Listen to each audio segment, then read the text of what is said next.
What's up, everyone? It's Dani and Nick. Today we're talking about the best things to see and do in Copenhagen. While we were in Copenhagen, we also daily vlogged, so if you guys are interested in a more behind-the-scenes look, feel free to check those out. We'll link them down below. While you're down there, please give us a big thumbs up and subscribe to our channel. Now let's get into it. Copenhagen was definitely one of my favorite places that we went, not only on this trip, but just in my life. It was such a beautiful city, so many things to do, and the people were so nice, and it also really helped that we had perfect accommodations. The hotel we stayed in was called Hotel Kong Arthur. It was right along the water. You could walk to everything that you would want to see. The furthest walk we did was to the Little Mermaid statue, but definitely walkable city. And the hotel was awesome because the staff was so friendly and helpful. They sold tickets to local attractions right there, so you didn't have to buy them online or go to the places to buy your tickets. They had a delicious breakfast display that you could get there, and they had a bar. They also had something that was really nice. We never actually used it to our advantage, but at 5 to 6 every night, they had a free glass of wine or a beer. Yeah, free cocktail hour. Free cocktail hour, which was just a really nice touch to giving their perfect customer service.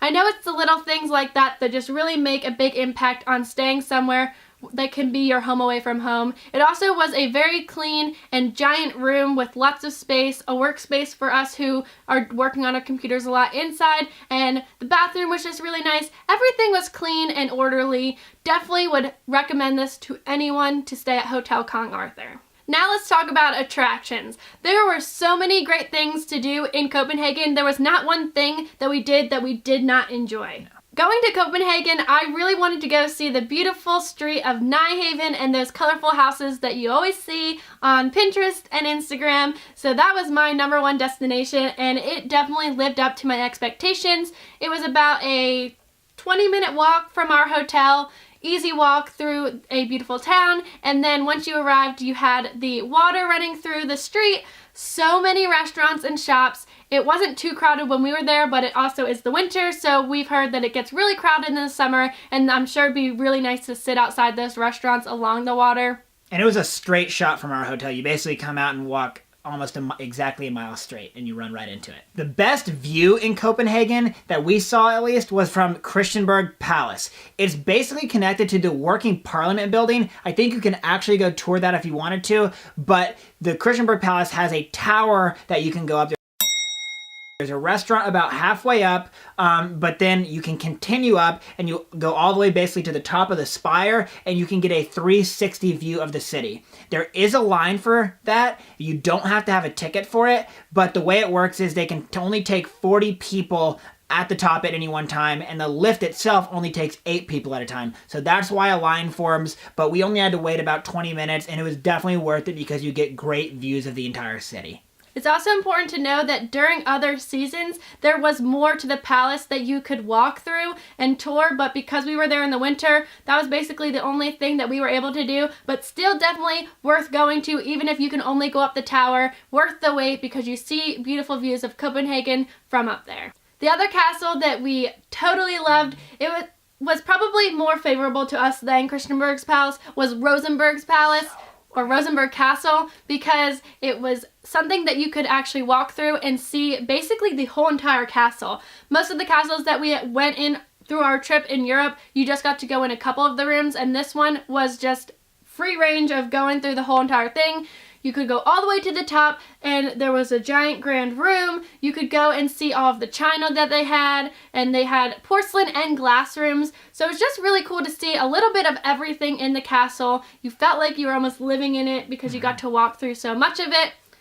Thing with this castle was that we did not purchase our tickets beforehand, and the line was really long, so we actually ended up buying them online on our phones while we were waiting in the line so we could skip the line. And this was another attraction where your ticket time really mattered. They wouldn't be able to scan your ticket if you arrived beforehand, so you'd have to wait outside.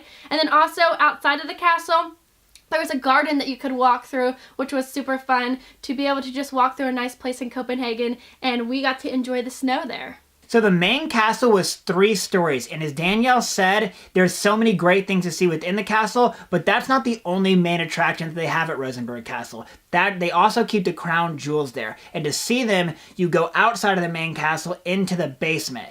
what they keep down there is the crown jewels, old weaponry, and really old wine. Wine is from 1598, and it is said that they still drink it once a year on New Year's. The royalty does. And apparently it tastes like a sherry wine.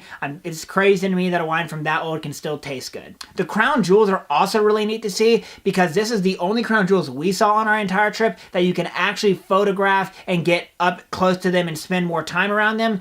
So it's very neat to see that as well.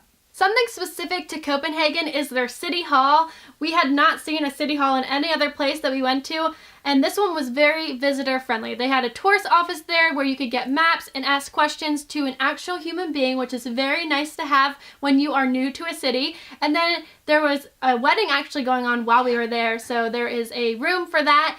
But there's just a giant room when you walk into the city hall that you can sit down, think about what you want to see next, and it was right in the center of town, so very conveniently located. Not something that we would say you have to go see City Hall, but if you are in the area, it's some place to go and figure out what to do or sit down and take a break, and it has beautiful structure inside and out. They also have a guided tour that they will take you up to their tower.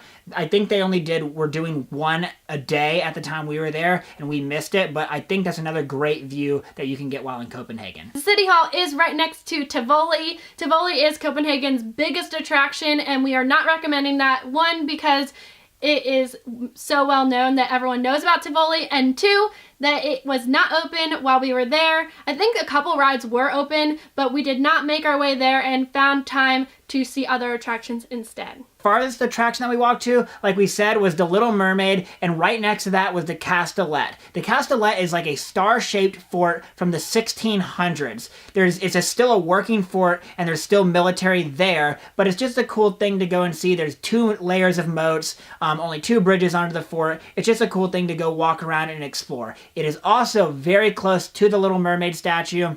And that's just a statue right on the Bay Area. It's a famous statue that people want to go see, take pictures of. So we decided to go and see it. It was crazy windy and starting to like sleeting rain while we were there. But it was still cool to go see that. And it was a great experience. Something that meant a lot to us was that Nicholas's grandfather went to Copenhagen in 1997 and had a picture with the Little Mermaid. So the fact that this many years later, so many tourists are still going to the Little Mermaid was just very cool to come back and see how our pictures compared to his and how they were very similar years apart. Now let's talk a little bit about transportation. Uber is not in Copenhagen, so that is a big thing to know before you arrive, but taxis were very easily accessible. The metro was not that easy for us to figure out. We tried to take the metro and actually ended up getting on a taxi because we ran out of time to try to figure it out. It did not take bills, it only took coins, and we didn't have any coins, so that was our first thing. And the card machine just wasn't working. We just had a bad experience with the metro. I'm sure it's perfectly fine and easy to figure out if you had time. We were in a time crunch. Taxi was very easy to find. There were so many stands around. Copenhagen is definitely a walking friendly city. There's tons of people that are riding bikes as well. Similar to Amsterdam, there's, designated bike lanes, and we were able to walk around everywhere with no problem. And as we say, it's our favorite thing to see a city by walking, and one of the cool things that we actually stumbled upon while we were walking around Copenhagen was St. Peter's Church. It's the oldest church built in like the 1200s in Copenhagen, and it's just whenever you're walking around, you have those chances to stumble upon things like that.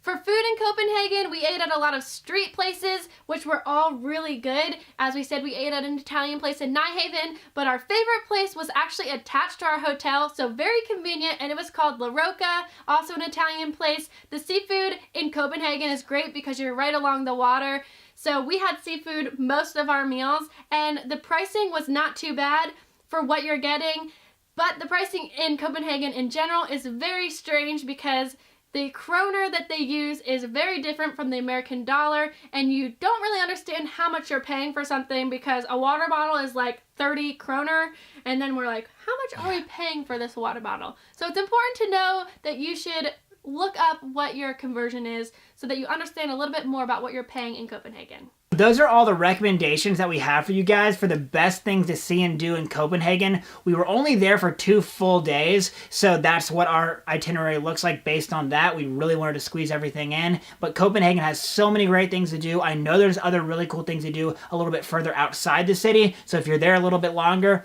definitely check some of those things out. As we said, we vlogged while we were there, so please check out our vlogs down below. And while you're down there, give us a thumbs up on this video and subscribe to our channel to follow along with other places that we are traveling. And if you are traveling through Europe and want to go from Amsterdam to Copenhagen like we did, Copenhagen was our last stop. So you can check out that video as well, traveling from place to place. And we will see you guys next time. Bye.